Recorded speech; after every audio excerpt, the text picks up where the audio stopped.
Cette précarité est là pour montrer que Dieu est Dieu. Amen. L'épreuve du croyant est une femme bien-aimée. Alléluia. Amen. Alors, revenons un peu je disais que Dieu choisissait ses serviteurs dès le sein de leur mère. Mais il y a quelque chose que je vais ajouter. Le diable aussi cherchera à détruire les serviteurs de Dieu dès le sein de leur mère. Alors, il y a nos jeunes filles, les futures mamans qui sont là derrière. Amen. Amen. Sachez bien que quand vous devenez enceinte, c'est l'Esprit qui m'a enseigné ça hier. C'est le moment privilégié de protéger les plans de Dieu pour votre bébé. Ce n'est pas le moment de se plaindre, de suivre les émotions de la grossesse et de frapper, de faire jeter les verres sur le mari parce que vous êtes enceinte.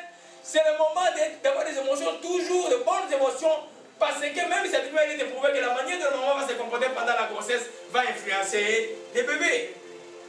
Alléluia. Alors, il faut comprendre que quand une femme est enceinte, c'est le moment de bénir cette semence. Dès la conception, commencer à bénir, mettre la main bénie, chaque jour tu passes le temps à lire la parole, même à haute voix. L'esprit écoute la parole de Dieu. Et tu auras un enfant béni. Mais si tu passes le temps pendant la grossesse à se plaindre, soit tu dis papa, dis mais j'ai pas d'enfant, ne te pas avec la tête comme les papas, et puis tu commences à se plaindre, tout ça, ça va être très compliqué. Alléluia. L'enfant a été conçu dès le sein de sa mère. Amen. Alléluia. Et il a été demandé de ne pas boire quoi, ni vin, ni liqueur forte. Alléluia. Parce que quoi, l'enfant a été consacré dès le sein de sa mère. Alléluia. Même scientifiquement aujourd'hui, si tu es enceinte, on va te dire, n'essaie pas de ne pas boire l'alcool parce que l'enfant va être affecté physiquement. Mais là, nous parlons d'autre chose. Vous connaissez l'histoire de quelqu'un d'autre qui dans la Bible, qui a été rempli de cette vie de sa mère, c'est qui? Jean-Baptiste. Amen. Jean-Baptiste, et puis le prophète Jérémie qui a été appelé dans Jérémie 1, verset 5, depuis les seins de sa mère. Amen. Ça signifie que dans Jean-Baptiste, on a dit que cet enfant ne boira pas du vin. Dans le cas de Manoah, on a dit que la maman ne boira pas. Ça dit que, vous savez, il y a le cordon ombilical, n'est-ce pas? Amen. C'est que la maman avale, passe à l'enfant. C'est que la maman aussi a spirituellement passé à l'enfant. Amen. Donc pendant la grossesse, c'est pour nos jeunes mamans de demain, c'est le moment de bénir l'enfant, préparer la venue de votre enfant en bénissant ce qui est dès la conception de la grossesse. Alléluia. Amen. Mais pourquoi ne pas boire ni vin, ni produit de la vie? Alléluia. J'étais quelque part, quelqu'un me disait, on a offert à quelqu'un une bouteille de vin qui était chez moi. Il dit, ta bouteille de vin là va rester là. Je ne veux pas que tu prennes. Ah, mais ce n'est pas défendu le vin. J'ai dit, où tu veux aller avec la chrétienté? Amen. Pourquoi Jean-Baptiste Dieu a défendu à Jean-Baptiste de boire du vin? Pourquoi il est écrit? Parce qu'il sera rempli du Saint-Esprit dès le ventre de sa mère. Samson était aussi rempli du Saint-Esprit dès le ventre de sa mère. Toi aujourd'hui, si tu es rempli du Saint-Esprit, en d'autres termes, il y a une antimonie entre toi et l'alcool. Vous vous souvenez de l'Acte des Apôtres, le jour où le Saint-Esprit a visité les gens, qu'est-ce que les gens ont vu? Ces gens sont ivres du vin. Et Pierre dit non, non, ils ne sont pas ivres du vin, mais voilà ce qui a été promis, c'est le Saint-Esprit qui est descendu sur eux. Alléluia. Donc si tu as les Saint, tu es rempli de cet esprit, tu n'as pas besoin d'avoir un peu de vin pour que les yeux s'ouvrent. Tu n'as pas besoin de ça. Amen. Alléluia. Il y a une antimonie réelle entre le Saint-Esprit et le vin. Alléluia. C'est comme tu y mélangeais la vraie force de la fausse force, la vraie joie de la fausse joie, les vrais feux de faux feux. Vous savez, le vin est gay, non? Tu es joyeux quand tu prends le vin. Mais quand tu es aussi ivre de cet esprit, tu es très joyeux aussi. Sauf que tu affectes tout le monde, tout le monde que tu touches, ces feux-là est transmis. Alors avec les faux feux du vin, qu'est-ce qui se passe? Tout ce que tu touches est détruit. Alléluia. Amen. Parce que quand tu as... J'ai expliqué à quelqu'un, à mon ami, là, un de mes frères, j'ai dit, écoute, ce qu'on appelle l'état d'ébriété, c'est pas... Tu commences à injurer les gens. Quand tu prends le vin, tu deviens comme Tu sens que tu es gay, tu es bien là. Même la voiture, là, quand tu la tiens, tu fais ça en l'air. Tu ne sais même pas que tu fais ça en l'air. Tu es content, tu es au contrôle, mais tu n'es pas au contrôle. Alléluia. L'ivresse a déjà commencé. Amen. Alors, parce que ceux qui sont remplis de cet esprit ne peuvent pas détruire leur vie avec l'alcool. Ils n'ont pas besoin de ça. Alléluia. Amen. Alors, beaucoup d'exemples, beaucoup d'éditions de l'école de Christ aujourd'hui. S'il faut boire, s'il ne faut pas boire, nous disons que la parole, on ne peut pas. Je ne peux pas changer la parole pour vous convaincre. La parole défend l'ivresse. Mais si tu es rempli de Saint-Esprit, il ne touchera pas ça. Je ne sais pas la question où tu veux aller avec la chrétienté. Si tu veux rester un chrétien stationné, non, le Saint-Esprit, je ne veux pas le baptême du Saint-Esprit. Je vais rester là où je suis dans ma zone confortable, prendre mon verre de vin et tout ça. Je dis qu'un jour tu sécheras le baptême du Saint-Esprit. Mais si tu vas aller plus loin, tu vas dire, ah, c'est pas un péché, mais son excès peut me nuire. Je vais arrêter cette chose. Parce que tout est utile, tout n'est pas, et tout n'est pas permis. Et tout est permis, tout n'est pas utile plutôt. Alléluia. Amen. Amen. Donc, quand Dieu, alléluia, amen, alors je vais demander maintenant à certains lecteurs de m'aider, alléluia. On est au chapitre 13, alléluia, amen. Alors nous voyons le troisième principe qui dit simplement que, c'est ce que je suis en train d'expliquer, l'esprit ne fait pas bon ménage avec l'alcool. Amen. Ça ne fait pas bon ménage. Je ne vous dis pas que le frère, vous n'allez pas dire que le pasteur Laurent ou le frère Laurent a dit que boire un verre de vin c'est un péché. Je ne peux pas dire ça. Je vous dis que si vous voulez aller loin avec Dieu, c'est quelque chose que vous devez abandonner. Qu'est-ce que vous voulez? Aller loin ou rester stationnaire? Parce que dans le Seigneur, il y a des escaliers. Il est éternel. Il dit que vous irez de gloire en gloire. Comme vous disait un de mes amis, entre un pasteur qui boit et un pasteur qui ne boit pas, qui est-ce que tu vas préférer? Hein? Pourquoi? Amen. Alors, mais pourquoi tu sais de faire de chez les gens qui viennent à la maison? Vous voyez un peu? Amen. Alors pourquoi tu préfères un pasteur qui ne boit pas?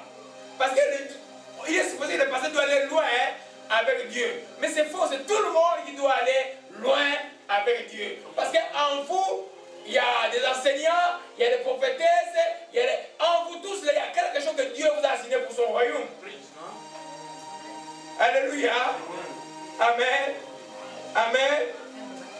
Alléluia. Amen. Juge, je reviens au verset 4. Maintenant, prends bien garde, ne bois ni vin, ne mange rien de pur. Quand tu vas devenir enceinte, les raisons ne passeront pas sur sa tête. Cet enfant sera consacré à Dieu dès le ventre de sa mère. C'est lui qui commencera à délivrer Israël. Alléluia. Amen. Donc, nous voyons bien que le temps de grossesse, c'est un temps de préparation. Pour chacun d'entre nous ici. Si beaucoup d'entre nous, nos mères et nos pères n'ont pas nécessairement préparé, ils ont pris la grossesse comme quelque chose de naturel tout simplement. Dieu, quand il a appelé les gens, il les a appelés avant. Il les a connus avant. Avant que tu n'existes, Dieu te connaissait. Mais la consécration se passe dans les seins de la mère. Alléluia. Amen. Donc ce que tu es aujourd'hui, où tu as en train d'entrevoir que tu deviens, ça a commencé à se faire pendant que tu étais dans les seins de ta mère. C'est pourquoi les ténèbres, comme je disais aussi, ne dorment pas. Ils détruisent beaucoup les enfants pendant qu'ils sont dans les seins de leur mère. Je ne crois pas cette théorie. Il y a quelqu'un qui m'a dit de la Belgique, un proche de la famille qui disait, cet enfant-là, et c'est le diable qui me l'a donné, il est sorti des eaux. Il dit, le diable ne crée pas. C'est toi qui n'étais pas correct avec Dieu pour que l'enfant, le diable en foute l'enfant. Et puis, j'ai dit, maman qui a 62 ans aujourd'hui, elle rejette l'enfant, elle ne veut pas voir de son fils qui a 40 ans. Il dit, ah, on nous a montré là où on prie que cet enfant était sorti de son, mais elle est sortie de ton sein. C'est toi qui n'étais pas correct avec Dieu. Le diable ne crée pas. Amen. C'est une créature. c'est Dieu qui crée. Alléluia. Amen. Alors, dans Jérémie chapitre 1. Alléluia.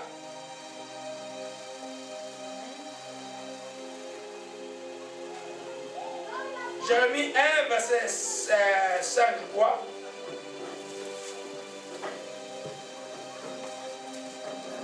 Amen. Alléluia. Amen. Et vous voyez que le chapitre est écrit vocation du prophète. Amen. La parole de Dieu me fit adresser ces mots. Avant que je t'eusse formé dans les ventres de ta mère, je te connaissais. Avant que tu sortis de son sein, je t'avais consacré. Amen. Et je t'avais établi prophète des nations. Amen. Vous voyez, pourquoi croyez-vous que Hérode voulait tuer Jésus? Amen. Parce que le Seigneur, sa mission a déjà prédéterminé avant qu'il existe sur la terre. Alléluia. Le but d'Hérode était d'éliminer. La même chose, quand vous êtes un appelé de Dieu, c'est, voyez un peu le combat de vos vies depuis que vous êtes enfant. Il y en a qui sont des couveuses. Il y en a depuis qu'ils sont enfants, sont passés des moments incroyables, on ne peut même pas exister. Qu'est-ce qui fait que, même dans tout un village, les gens m'ont fait, ou les ennemis de la famille ne peuvent pas t'avoir, alors que tu ne priais même pas? C'est la main de Dieu qui était sur toi. Jusqu'au temps où sa mission va éclore dans la vie. Quand tu deviens maintenant conscient de ce qu'il t'a appelé, si tu abandonnes, c'est toi qui es responsable.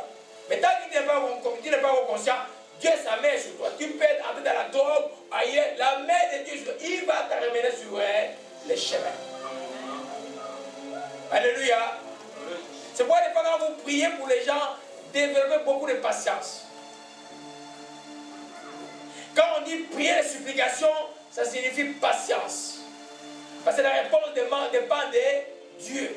Autant marqué de Dieu. Entre dans sa forme, ton être intérieur. Alléluia. Amen. Alléluia. Amen. Amen. Amen. Donc la grossesse est un temps de préparation spirituelle pour le bien-aimé. Alléluia. Ne prenez pas le temps de la grossesse comme un temps de plainte, de murmures et tout. C'est le temps de la préparation spirituelle. Vous voyez bien que tous les enfants, pendant qu'ils étaient dans les seins, où les parents se sont trop disputés, ou à la naissance, ces enfants ont toujours un problème dans la vie. Parce qu'on a ouvert une porte à l'ennemi. Alléluia.